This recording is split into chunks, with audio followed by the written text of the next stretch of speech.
MESSI, ஆண்ட்ராய்டில் CYAMAL, Lakshmi அம்மாள் NEYMARJR, நீர்மோர். நீர்மோரா? இது Ashwin sir first குரல் கொடுத்தாரு. தமிழ்நாடு தொழில்துறை அமைச்சர் கீர்த்தனா வீடியோ கால் பண்ணி பேசியிருந்தாங்கல்ல. Okay okay. அவ்வளோ பெரிய விஷயம்மா அது. எனக்கு ரொம்ப ஒரு வயசானவங்க ஒரு அன்பு காட்டுறது மாதிரி ஆம்பளை பிள்ளைங்க அப்படின்னு அராஜகம்லாம் நினைப்பாங்க. ஆம்பளை பிள்ளையும் பொம்பளை பிள்ளையும் எல்லாமே சரிதான், சரிசமம் தான். இது எல்லாமே எல்லாரும் மனசில் ஓடுறது தான். ஆம்பளை பிள்ளை மனசுலையும் ஓடுது, பொம்பளை பிள்ளை மனசுலையும் ஓடுது. அது வந்து எப்படி சொல்கிறது, நான் எங்கேயே இருக்கிற ஒரு கிராமத்தில் பிறந்து இந்த இடத்துல ஒரு கடை வச்சுருக்கிறேன். எவ்வளோ சந்தோஷமாக இருக்குது. நாம் தான் வந்து ஏழை. நமக்கு அப்புறமும் நிறைய பேர் இருக்காங்க. பார்க்க போனால் பாவமாக இருக்கும் பசங்க வரக்குள்ள. இப்போ கூட நான் அந்த பர்ச்சேஸ் பண்ணிட்டு வெளில வரவங்களுக்கு கேமே விளையாடாட்டாலும் ஒரு கண்ணாடி ஃப்ரீ. ஏன்னா ஆமாம், போக்குள்ள வரக்குள்ள வெயில் டெஸ்ட்டு கண்ணை பாதுகாப்பு பண்ணிக்க, நல்லா படி, அரியர் இல்லாமல் படி. உன்னை நம்பி பேரண்ட்ஸ்லாம் இருக்கிறாங்க. படிப்பு இல்லைன்னா ஒன்றுமே பண்ண முடியாது. பாட்டி பாருங்கள், இது கூட இப்போ பாருங்கள், இது நான் தப்பாக தானே படிக்கிறேன்னு எல்லாருமே சொல்கிறாங்க. எனக்கே தெரியுது தப்பாக படிக்கிறேன்னு. திரைக்குறள் நேயர்களுக்கு வணக்கம். தமிழ்நாட்டில் இந்த வருஷம் மட்டும் ஒரு வருஷமும் இல்லாமல் ஃபுட்பால் இவ்வளோ ட்ரெண்டில் போயிட்டுருக்குன்னா அதுக்கு முக்கியமான காரணம் யாருன்னா நம்ம பாண்டிச்சேரியோட 350 ரூபா கடையோட லக்ஷ்மி அம்மாள் தான். ஏன்னா உங்கள் பேர் செல்வி அம்மாள் தான். லக்ஷ்மி அம்மாள்னு சொன்னால் தான் ஆடியன்ஸ்க்கு தெரியும். அந்த அளவுக்கு அந்த பேர் பதிஞ்சிருக்கு. அவங்க தான் இன்றைக்கி நம்ம கூட இணைஞ்சிருக்காங்க. வாங்க அவங்ககிட்ட பேசலாம். வணக்கம்மா. வணக்கம்மா. அந்த வீடியோவில் ரொம்ப யதார்த்தமாக நீங்கள் பேசினது இவ்வளோ தூரம் வைரல் ஆகி பெங்களூர், கேரளா, வெளிநாட்டிலேருந்து கூட வந்து உங்கள் கடையில் வந்து உங்களை மீட் பண்ணுறாங்க. வந்து பார்க்குறவங்க என்ன சொல்கிறாங்க? உங்களுக்கு அது எப்படி இருக்குது? மனசுக்கு வந்து ஹாப்பியாக இருக்குது. ஏன்னா ஒரு ஏழை அம்மா கடை வச்சுருக்கேன். அவங்களாம் பெரிய பெரிய இதுவாக தெரியுது பார்க்குறதுக்கு. அவங்க வந்து நம்ம வந்து ஒரு கடையில் வந்து ஒரு டிஷர்ட் வாங்குறது எனக்கு பெரிய சந்தோஷமாக இருக்குது. முதல்ல நான் இந்த அளவுக்கு இந்த இடத்துக்கு வந்ததுக்கு பசங்க தான். காலேஜ் ஸ்டூடெண்ட்ஸ்லேருந்து கேரளா, பெங்களூரு, கர்நாடகாவிலேருந்து ஒரு 30 பேர் வந்தாங்க. ஆனால் அவங்க நம்ம வீடியோ தொடர்ந்து போடுறோம்மா. ஒரு 3 வருஷமாக கடை வச்சுருக்கிறேன். தொடர்ந்து போடக்குள்ள அவங்க வந்து வாய்ஸ்லாம் நல்லா இருக்குது. பாட்டி, ஒரு வயசானவங்க ஒரு 10 ரூபா பிழைக்கணும்னு வீடியோ போடுறீங்க. நாங்கள் ஏற்கனவே ஒரு கடை பையனை வச்சு வீடியோ போட்டிருந்தோம். அப்பா அவன் தம்பி என்ன பண்ணிட்டா, இப்போ எங்கள் கடைக்கு வீடியோ போட்டு யார் கூப்பிட்றாங்களோ அவங்க கடைக்கு போய் போடுறான். அப்போ வந்து பிஸ்னஸில் செம லாஸ் ஆயிடுச்சு, செம அசிங்கம், ஒரு மாதிரி டல்லாக ஆயிடுச்சு. அதுக்கப்புறம் நானே பேசுகிறேம்மா, கடை பிள்ளைங்களாம் இப்போ போடுறதுக்கு தயங்குதுங்க, படிக்குதுங்க காலேஜுன்றதுனால தயங்குதுங்க. நானே தான் போடுவோம்மா. நம்மக்கிட்ட ஒரு சட்டை வருதுன்னா அதை நானே தான் பிரித்து காட்டி போடுவேன். அப்படி போடக்குள்ள என்ன பண்ணாங்க, ஆனால் ஒரு மெசேஜ் வந்தது. பழைய ஐடி ஒன்று டெலீட் ஆகிடுச்சு, இன்ஸ்டாகிராம் ஐடி. அதில் வந்து பழைய ஐடியில், பாட்டி நீங்கள் வயசானவங்க மாரி இல்லை பாட்டி, நீங்கள் வயசானவங்களாக இருந்தாலும் இந்த அளவுக்கு நீங்கள் உங்கள் கடையில் 350 ரூபாய்க்கு யார் கொடுப்பாங்க இந்த காலத்தில்? நீ இவ்வளோ நேர்மையாக பிஸ்னஸ் பண்ணுற பாட்டி, நான் கண்டிப்பாக ஒரு நாள் ஒன்று வந்து பார்க்கல உன்னை ஒரு ரீச் ஆக்கிட்டு தான் நான் போவேன்னு சொன்னேன். அப்பயும் எங்கள் பிள்ளைங்கிட்டலாம் சொன்னேன் நான். அதெல்லாம் எவ்வளோ பேர் கமெண்ட் பண்ணுறாங்கம்மா, அதில் ஒன்றும் இருக்கும் அப்படின்னு சொல்லிட்டாங்க, விட்டுட்டுச்சு. அதுக்கப்புறம் வந்து இது என்னால் முடிஞ்சது ரோட்டு ஓரத்தில் வந்து விற்பாங்கள்ல, அதுமாரி அவங்ககிட்ட வாங்கி தான் வச்சேன். எல்லா சட்டையும் ஓடிச்சு. அந்த எனக்குள்ள ஒரு இது, அன்னைக்கு மறுநாளே பசங்கிட்ட சொன்னேன், நீ கடையை பார்த்துக்குப்பா, ஒரு சின்ன சின்ன ஆடுலாம் கூப்பிட்டா நான் போகிறேன், கடன் அடிச்சுட்டு இப்போ அவங்களுக்கு கம்மியான சம்பளம் தான் கொடுக்குறேம்மா. அதுங்க ஒரு பிள்ளை வாய் திறந்து கேட்குங்க, அதிகமாக சம்பளம் பத்தலமாலாம் கேட்குங்க, இந்த கடைக்கு தான்ப்பா கொடுக்க முடியும்னு சொல்லி. அம்மா பாதுகாப்பு இருக்குது, நம்ம அவங்க பேரண்ட்ஸை அனுப்புகிறாங்க. அதை பற்றி அதெல்லாம் நினைக்கல எனக்கு அவ்வளோ ஹாப்பியாக இருக்கும். எமோஷ்னலாக இல்லை, இதெல்லாம் நினைக்கல அவ்வளோ ஹாப்பியாக இருக்கும். இப்பயே பாருங்கள், என்னால் பஸ் ஒத்துக்கலை, நான் பாண்டிச்சேரி வேலை என் 2 பிள்ளைங்கள வச்சு நான் அவ்வளோ கஷ்டப்படுவேன். குளுத்து வேலைக்கு தான் போவேன். ஒரு குழந்தையாகவும் கையில் தூக்கின்னு படிப்பான் பெரியவன், நல்லா ஃபஸ்ட் ரேங்க் தான். பிடெக் படிக்க வச்சுக்கிறேம்மா. வெளியே வர்றது, பாட்டிம்மா நீங்களே படித்து காட்டுங்க, எனக்கு படிக்க தெரியாதுப்பா அப்படின்னேன். நீயே படித்து காட்டினா அப்புறம் நம்ம தெரிஞ்சது வரைக்கும் நான் படித்து சொன்னதுக்கு அவங்களுக்கு ரொம்ப பிடிச்சி போச்சு, ரொம்ப ஹாப்பி ஆயிடுச்சு. எனக்கு பேர் தெரில, நீங்கள் என்ன பேர் சொல்லுங்கள் அப்படின்னாங்க. அப்புறம் போட்டேன். சொன்ன உடனே அவங்க ஒரு 30 சட்டை வாங்கினாங்க. 30 சட்டை வாங்கி எடுக்க வந்தவங்களே வீடியோ எடுக்க எனக்கு தெரியாமலே தான் அவங்க வீடியோ எடுத்தாங்க. ஓ சரி சரி. நம்மகிட்ட பேசிகிட்டே இருக்குல்ல, அவங்க வந்து பெங்களூர்லேருந்து வரக்குள்ள ஒரு மாதிரி தமிழ் பேச்செல்லாம் பேசலாம்மா, அவங்க மாதிரி பேசுனாங்க. நான் யதார்த்தமாக தான் படித்து காட்டினேன், என்ன இருக்குது எல்லாத்தையும் கொடுத்தேன். உடனே அவங்க இன்ஸ்டாகிராம் ஐடியில் போட்டு ஒரு 1/2 hour இருந்தாங்க நம்ம கடையாண்டே. அது போட்ட உடனே, பாட்டி நீ வேணா நான் சொல்கிறேன்னு பாரு பாட்டி, நீ இப்போ செம ஃபேமஸ் ஆக போகிற, உன்னுடைய வாய்ஸ் வந்து உன்னை உலகம் முழுவதும் நான் சும்மா விளையாட்டுக்கு காமெடி பண்ணுறாங்கன்னு நினச்சிக்கினேன் சிரிச்சிக்கினேன்ப்பா. அப்படிலாம் நடக்காதுப்பா, நானே ஒரு ஏழ்மையான என்ன உலகம் முழுவதும் பார்க்க போகிறாங்க அப்படின்னு. உடனே அந்த பொண்ணு சிரிச்சிக்கினே, இங்கே பாருங்கள் ஒரு எம்மு ஓடிச்சு, உங்களுக்கு எல்லாரையும் பிடிச்சிருக்குதுமான்னு சொல்லிட்டு என்னை கட்டி அணைச்சிக்கினாங்க. இப்போ இருக்கிற பொண்ணுங்க வந்து பிள்ளைங்க வந்து யார் ஒரு வயசானவங்களை கட்டி அணைக்கிறாங்க. அது எனக்கே ரொம்ப சந்தோஷமாக இருந்துச்சு. உடனே வெளியே வந்துட்டான். வெளியே வந்து பார்த்தோன்னே, ப்ரோ நீங்கள் அந்த அம்மா வாய்ஸை வந்து அப்ளை பண்ணுங்கள், அந்த டிஷர்ட்டு படிக்க சொல்லி கஷ்டம்லாம் போயிடும் அப்படின்னு சொன்னாங்க. அதுக்கப்புறம் தான் தம்பி படித்து வீடியோ போட்டது. மறுநாள் தான் போட்டது, உடனே கூட போடல மேடம், மறுநாள். ஏன்னா எங்களுக்கு தெரியல அதுமாரி இதெல்லாம். நான் சும்மா வந்து சட்டை வந்திருக்குது கம்மியான ஒரு ப்ரைஸு, காலேஜுக்கு போகிறவங்களுக்குலாம் வந்து ஒரு யூஸ்ஃபுல்லாக இருக்கும். காலேஜினால நம்ம திருப்பி இப்படி தான், காசு இருந்தாலும் கொடுத்துருவேன், காசு இல்லைனாலும் கொடுத்துருவேன். அதுக்கே எல்லாம் சொல்லுவாங்க, ஏம்மா இது மாதிரி குறைச்சி கொடுத்தீங்கன்னா நம்ம ஒன்றுமே இல்லாதான் போகணும் அப்படின்வாங்க. படிக்கிற வேண்டிய வயசில் அது படித்து நம்மளை நினச்சி பார்க்கணும்ல. அதனால் வந்து காசு இன்னைக்கு சம்பாரிச்சிக்கலாம் அப்படின்னு சொல்லுவேன் நான். ஆனால் அந்த தம்பி போயிட்டு சொல்லிகிட்டே போனாங்க. ஒரு 2 மாதம் கழிச்சு தான் பாட்டி நான் வருவேன், நான் பார்க்கல நீங்கள் ரீச்சாக இருப்பீங்க. எனக்கு ஏன்னா நான் ஒரு 2-3 வீடியோ வெயிலே வீடியோ போட்டிருக்கிறேம்மா. செமத்தியாக வெயில் இருக்கும், அந்த இந்த கிளாத் வந்துருக்குது எம்எல்லேருந்து 4XL வரைக்கும் 350 ரூபா தான் அப்படின்னுக்குள்ளே சலன்னு வேர்த்துரும். வேர்த்து ஊற்றி தொடச்சி முந்தானிலே தொடச்சி வீடியோ போட்டேன் பாருங்க. அதுங்க தான் புள்ள மாரி தான் அம்மா மாரி நினச்சிக்கின்னு அவ்வளோ கஷ்டம்லாம்.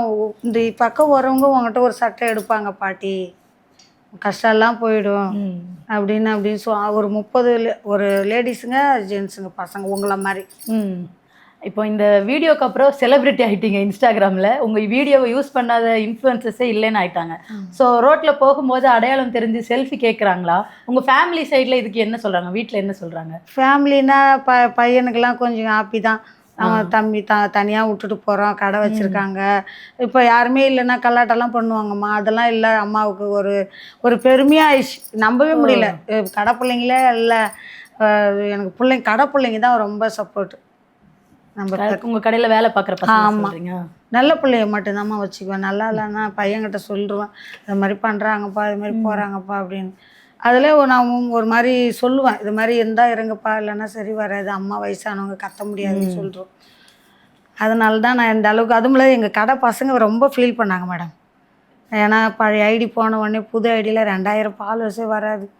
ஒரு வீடியோ போட்ட உடனே 2000மே போகாது. செமத்தியாக பிள்ளைங்கள ஒரு மாதிரி பேசுங்க, வீடியோவே ரீச் ஆகலை. ஒரு 4 மாதம் கடை ஓடவே இல்லை, அந்த இதாகி சுத்தமாக ஓடவே இல்லை. அதுவும் இல்லாத மேனுஃபேக்சர் வேறு வச்சுருக்கிறோமா, கடை வாங்கி தண்டல் வாங்கி இதை மாதிரிலாம் சம்பளம் போட்டிருக்கிறேன். ஏன்னா நம்மளை நம்பி 10 லேடிஸுங்க வந்திருக்காங்க, ஒரு 6-7 ஜென்ஸ் இருக்காங்க.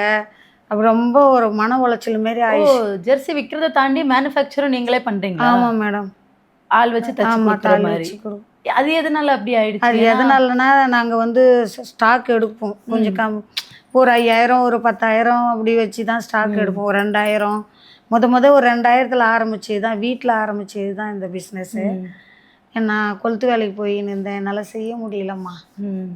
அதில் ஆரம்பித்து அப்புறம் வந்து ஒரு படிகுண்டு ஓரமாக ஒரு சின்ன கடையை பார்த்து அதில் வச்சு சட்டை நல்லா கிளாத்தாக இருக்கிறதுனால ரொம்ப ஓட்டமாக ஓடும். நம்ம கடைக்கு வந்துட்டாலே ஒரு பேண்ட்டு ஒரு சட்டையே கம்மியான ஒரு ப்ரைஸ் தான். ஒரு புலப்பிட்டு பேண்ட்டு ஒரு சட்டை 699 ரூபா தான். ரொம்ப கம்மியான விலையில கொடுத்ததுனால ஒரு இப்போ இங்கேயும் கம்மியாக ரேட்டு கொடுக்குறீங்க, மேனுஃபேக்சரும் பண்ணும்போது உங்களுக்கு லாபம் இருக்குது அதில்? பெருசாக 4-5 மாதம் ரொம்ப லாஸ் ஆயிடுச்சுமா. எப்படி அதுலேருந்து மீண்டு வந்தீங்க? அதுக்கு இன்னும் மேலில் இப்போ வந்து ஆடெல்லாம் போகிறதுனால ஏதோ கொஞ்சம் இது பண்ணுறதுனால கொஞ்சம் இது பண்ணுறேன் நான். இதெல்லாம் பார்த்துட்டு தான் கடை பசங்க என்ன பண்ணிடுச்சிங்க, பிக் பாக்ஸு போட்டப்பா இன்னும் காசு கொடுப்பாங்க, நீங்கள் கடையை பாத்திரமா பார்த்துங்க, சேதுபதி சார் ஃபோன் நம்பர் இருக்கா பாருங்கள், நம்ம ஃபோன் அடித்து கேட்குறேன்னு. அதில் 4 பேர் இருக்காங்க கடையில். அதில் ஒரு தம்பி சொல்லுவோம், வயசாகிடுச்சு நீ போக மாட்டோமா அப்படின்னு சொன்னோம். ஒரு தம்பியில் அம்மாவுக்கு எல்லோரும் சொல்கிறாங்க வாய்ஸ்லாம் நல்லா இருக்குது அப்படின்னா, நானே கேட்பேன் பிக் பாக்ஸ் போய் என்ன பண்ணுறதுன்னு. அதில் ஒரு டைம் இன்ஸ்டாகிராமில் பார்ப்பேன், இவ்வளோ நாளைக்கு இவ்வளோ தராங்கன்னுக்குள்ளே அதெல்லாம் போயிட்டு வந்தால் கடை கொஞ்சம் இதாக இல்லைனா கடை இல்லாமல் போயிடலான்னு கூட நினச்சி ரொம்ப அழுதுருக்கிறேம்மா நான். லாஸ் ஆனதுனால. ஆமாம், லாஸ் ஆயிடுச்சு ஒன்று. மற்றவங்களும் நம்மளுக்கு எம்லேருந்து 4XL வரைக்கும் 350 ரூபாய்க்கு தர்றதுனால மற்ற கடைக்காரங்களும் எங்களை மேலே போகாமல் என்னால் ஒரு மாதிரி பேசிலாம் வீடியோலாம் போட ஆரம்பிச்சிட்டாங்க. பிரச்சனை பண்ணியிருக்காங்களா கடையில் வந்து அந்த மாதிரிலாம்? சொல்லக்கூடாதுமா, அது நடந்திருக்கு நிறையா. நிறைய எல்லாத்தையும் தாண்டி வந்துட்டோம்மா. தாண்டி வந்து கடைசியாக நீ கடையை பார்த்துங்க, பிக் பாக்ஸ் போகணும் ஒரு வாய்ப்பு கிடைச்சா நான் போகிறேன், அதுலேருந்து போய் வந்து கூட நம்ம வந்து சொந்தமாக ஒரு இடம் வாங்கி கூட ஒரு கடை வச்சுக்கலாம். எனக்கு என்ன தெரியுமாம்மா, நான் வந்து ரொம்ப கஷ்டப்பட்டேன். சின்ன வயசுலேருந்தே கஷ்டப்பட்டு வந்தேன். என் பிள்ளையும் அதுமாரி கஷ்டப்பட்டு படிக்க வச்சேன். எதிர்காலத்தில் இப்போ பிள்ளைங்கன்னு இருக்குதுல்ல, இந்த கடைக்கு போனால் அம்மா அப்பா வந்து ஃபீஸ் கட்டுருவாங்க. ஒரு கவர்மெண்ட் காலேஜில் படிக்கிற பசங்களுக்கு கம்மியான ஃபீஸ் தான். அதுங்களுக்கு வந்து ஒரு சட்டை ஒரு பேண்ட் எடுக்கணும்னா பெரிய கடைக்கு போத்தேன். இப்போ 1000 ரூபாய் இருந்தால் அவங்ககிட்ட சட்டை பேண்ட் எடுத்துக்கலாமா ஆயான்னு கேட்குறாங்க. நான் 1000 ரூபாயில் 2 சட்டை ஒரு பூலை பிட்டு. 1000 ரூபாயில் 2 கொடுத்துருவீங்க? 2 சட்டைம்மா, ஒரு பூலை பிட்டு பேண்ட் ஓகே கொடுத்துருவேன். அப்படி காசு இல்லைனா கூட கொடுத்துருவேன். நீ அப்படி நெக்ஸ்ட் டைம் வந்து யாரும் கொடுக்க மாட்டாங்க, ஆனால் இருந்தாலும் சொல்லி கொடுப்பேன். அது மாதிரி வந்து இப்போ எடுத்துக்கப்பா, நீ போய் படி, அப்புறம் எடுத்து அந்த கொடுலாம் சொல்லு. ரொம்ப நல்ல விஷயம். நல்லா இருந்துச்சு. இந்த ஃபுட்பால்லாம் இது மாதிரி சொன்னால் நல்லா இருக்கும்ன்ட்டு எல்லாருமே நம்மளுக்கு சப்போர்ட் பண்ணுறாங்க. இந்த வயசானத்தில் ஒரு நேர்மையாக ஒரு பேசுகிற ஒரு இன்னமும் அசிங்கம் இதில் நம்ம தொழிலுன்னு வச்சுட்டோம். என்னை நம்பி 10 பேர் இருக்கிறாங்கம்மா, கடன் வாங்கியிருக்கிறோம், 10 பேர் இருக்காங்க. அதான் சொல்கிறேனே, பிட் பாக்ஸ் போகிறேன், என்னை கூப்பிட்டா நான் போகிறேன்பா. அப்படி ஒரு வாய்ப்பு கிடச்சிதுன்னா நான் போயிட்டு வரேன், நீங்கள் பத்திரமா பார்த்துங்க. கடையில் சண்டைலாம் போட வருவாங்க, அதெல்லாம் நீ அம்மா வந்தால் பேசிங்க அப்படின்னு சொல்லுங்க, அப்படிலாம் சொல்லின்னு இருக்குள்ளதான் மதியம் பேசின்னு இருக்கிறோம். சரிடா, நான் பேசுறது சரியில்லைன்னு சொல்கிறீங்களா, நான் போடுற வீடியோ சரியில்லைன்னு சொல்கிறீங்களா, சரி இப்போ எடுத்தாங்க அப்படின்னு போட்டோம்மா. அதுக்கு முன்னாடி ஒரு 4 வீடியோ போட்டிருப்பேன். ஒரு சாதாரண ஒரு டிஷர்ட் வந்துருக்குது கம்மியான ஒரு ப்ரைஸில், வந்து எடுத்துங்கலாம் போட்டிருக்கிறேன். அந்த பிள்ளைங்க வந்து தாம்மா எனக்கு சப்போர்ட் பண்ணாது. முழுக்க காலேஜ் ஸ்டூடெண்ட்ஸு, இந்த கேரளா, பெங்களூரு, கர்நாடகா, அப்படியே ஒரு குரூப்பாக ஒரு கேங்காக வந்து எப்படி சொல்கிறது, மனிதர் உருவத்தில் வந்து எனக்கு இது மாதிரி நிச்சயமாக தெரியாதுமா. எனக்கு வேறு பயம் வந்துடுச்சு. நைட்டுலாம் அம்மா அது மாதிரி போட்டிருக்குறாங்க, ஐயோ நம்மளை அரெஸ்ட் பண்ணுறாங்க பழகுது, நம்ம வேறு தப்பாக வேறு பேரை படிச்சுட்டு இருக்கிறோம், இதனால் அரெஸ்ட் பண்ணுறாங்கன்னு வேறு இப்போ ஒரே ஃபீலிங் வேறு, ஒரே பயம் வேறு வந்துச்சு. கை நடுக்கல. அப்புறம் தான் தெரியுது, நீங்கள் வந்து அந்த பேர் படித்ததெல்லாம் ரொம்ப ஹாப்பியாக எல்லாருக்கும் சிரிப்பாக இருக்குது. வந்து அப்போ பாண்டிச்சேரியில் ஃபுட்பாலை பற்றி தெரியவே தெரியாது. அப்போ இந்த அளவுக்கு நீங்கள் ஃபுட்பால் பேரை வச்சிருக்குள்ள எல்லா பசங்களும் விரும்புதும்மா அதை. ரொம்ப ஃபேமஸான ஒரு பழைய கிரிக்கெட் பிளேயர் அவர் அஸ்வின் உங்கள் வீடியோ போட்டு உங்களை பற்றி பேசியிருந்தார், நீங்கள் அந்த வீடியோ பார்த்தீங்களா? இப்போ தம்பி காட்டினாங்க, எனக்கு அது ரொம்ப ஹாப்பியாக இருக்குது பாருங்கள். ஒரு கிரிக்கெட் பிளேயர் பேர் சொல்லக்குள்ள அவருக்கு எவ்வளோ சந்தோஷமாக இருக்குது பாருங்கள். இது வரைக்கும் யாருமே அது மாதிரி சொல்லி வியாபாரம் பண்ணது இல்லை அப்படின்னு சொல்லிட்டு சொன்னாங்க. கம்மியான ஒரு ப்ரைஸு, பாண்டிச்சேரியில் 350 ஒரு ஸ்டாப் இருக்குது, நேரில் போனாலும் எடுத்துக்கலாம், ஆன்லைனில் போனாலும் எடுத்துக்கலாம். ஆன்லைன்லேயே வெப்சைட் வச்சுருக்கீங்களா? ஓகே ரொம்ப இது காமிச்சு அஸ்வின் சார் ஃபஸ்ட்டு குரல் கொடுத்தாரு. அப்புறம் பார்த்தீங்கன்னா 2வது பார்த்தீங்கன்னா இந்த கோயம்புத்தூர் மாப்பிள்ளை சார் அப்படின்ட்டு, அம்மா எங்கே இருக்கிறீங்க, ஒரு 5 நிமிஷத்தில் 2 நிமிஷத்தில் ஒன்று ரீச் ஆகிடுமான்னு சொன்னார். அப்புறம் அந்த சார் வந்தார். அப்புறம் வந்து தமிழ்நாடு தொழில்துறை அமைச்சர் கீர்த்தனா மேம் வீடியோ கால் பண்ணி பேசியிருந்தாங்கல்ல. ஓகே அவ்வளோ பெரிய விஷயம்மா அது. எனக்கு ரொம்ப பெத்த பொண்ணு மாரி அப்படி ரொம்ப ஹாப்பியாக இருந்துச்சு. நம்ம இதை மாதிரி பண்ணக்குள்ள நம்மளுக்கு குரல் கொடுக்கல எவ்வளோ ஒரு ஹாப்பியாக இருக்கு, சந்தோஷம். அப்புறம் பார்த்தீங்கன்னா விஜய் சார் படத்தில் வில்லனாக நடிச்சிருப்பார் பாருங்க, அவர் பேர் பவன். ஓகே அந்த சார் வந்தாங்க. சார் வந்து நல்லா பண்ணுமா, உனக்கு என்ன ஹெல்ப்புன்னா சொல்லுமா அப்படின்னாரு. அதெல்லாம் ஒன்றும் வேணாம் சார், நீங்கள் 4 பேர் வந்து ஆதரவு கொடுத்தீங்களா அதுவே போதும் சார். மேமாக தான் சொன்னாங்க, மேம் கீர்த்தனா மேம், உனக்கு எதனா ஹெல்ப்புன்னா கேளுமா, நான் செய்கிறேன் அப்படின்னு. இப்போ ஓடுது, எல்லாம் ஒன்றும் பிரச்சனை இல்லை. அதுக்கு முன்னாடி பழைய ஐடி ஒரு சட்டை காட்டினாலே எம்மெல்லாம் போகுமா. அப்போ இதுக்கு முன்னாடியே வீடியோஸ் ரீச் ஆகிருக்கா? கேளுங்க, நாங்கள் கேம் வச்சு போட்டோம். கேம்னா ஒரு தண்ணி தொட்டியில் ஒரு பழத்தை வச்சு நம்ம கடையில் பர்ச்சேஸ் பண்ணிட்டு வெளில வரவங்களுக்கு ஒரு ஃப்ரீன்னா எல்லாருமே எதிர்பார்ப்பாங்க. அது கேமாக இருந்தால் விருப்பம் உள்ளவங்க தான் விளையாடுவாங்க. ஒரு கூலிங் கிளாஸ் கண்ணாடி ஃப்ரீ நம்ம அது மாதிரி வச்சுருந்தேன். அந்த கேமும் அதை மாதிரி 20.5 போச்சுமா. ஓ, அப்போ இதுக்கு முன்னாடி நல்ல ரீச்சில் தான் இருந்திருக்கு, அதனால பழைய ஐடி போனதுக்கப்புறம் மறுபடியும் ஆனால் ரீச்சுன்னா ரொம்பலாம் தெரியாது. இப்போ பாண்டிச்சேரி, கடலூர், அந்த சென்னை ரொம்ப விரும்பினாங்க நம்ம அந்த ஐடியில். ஓகே. சென்னையில் அப்புறம் வந்து காலேஜ் ஸ்டூடெண்ட்ஸுங்க குரூப் சட்டை. ஒரு காலேஜ்னா இப்போ மணக்குளர் விநாயகர் காலேஜ், இந்த டேக் காலேஜ், இது மாதிரி ஒரு காலேஜில் ஒரு ஒரு 500 பேர் படிக்க மாட்டாங்கம்மா மொத்தமாக படிப்பாங்க. அதான் அது அப்படியே அதில் எல்லாருமே ஒருத்தவங்க வரக்குள்ளே ஒரு 50 சட்டை குரூப் சட்டை எடுப்பாங்க ஒரு பேட்சுக்கு. அதை மாதிரி எல்லா ஸ்கூலும் வந்து எடுப்பாங்க. அதுமாரி எல்லாருக்கும் தெரிஞ்சு ரீச்சில் தான் இருந்தது. ஆனால் இந்த அளவுக்குலாம் ரீச் இல்லை. இந்த வீடியோக்கு அப்புறம் ரொம்ப ஸ்பைடர்மேன் ஒரு சட்டை போட்டேன், ஒரு 2 M வந்துச்சு. அப்புறம் டியூடி சட்டை போட்டேன், அது மாதிரி இருந்துச்சு. இந்த திருவிழாவுக்கு பிறந்த நாளுக்கெல்லாம் புசு புசுன்னு சட்டை போடுவோமே அது போடுவேன். முடியவே முடியாது நண்பா, யாராலையும் முடியாது. விஜய் சார் அந்த பால் வச்சுக்கிறாரு, அதை நிறுத்த முடியாதுன்னுவேன். அந்த அப்புறம் ஃபுட்பால் பிளேயர் இதுக்கு நிறுத்த முடியாதெல்லாம் போட்டெல்லாம் RONALDO நரோடா, NEYMARJR நீர்மோர். அப்புறம் பிகாம் இருக்காங்க நம்ம கடையில். அப்புறம் வந்து பிகாம் படித்த பசங்க பிகாம் இருக்காங்க, பஞ்சிமா இருக்காங்க, அப்புறம் வந்து பால்கார் இருக்காங்க, ஒடிகிறான் இருக்கிறாங்க, இப்படி நிறையா இருக்காங்க. சரிதான், எடுத்துக்கிறீங்களா? இதெல்லாம் ஒரு கம்மியான ப்ரைஸ்லேயே கொடுக்குறேம்மா நான்.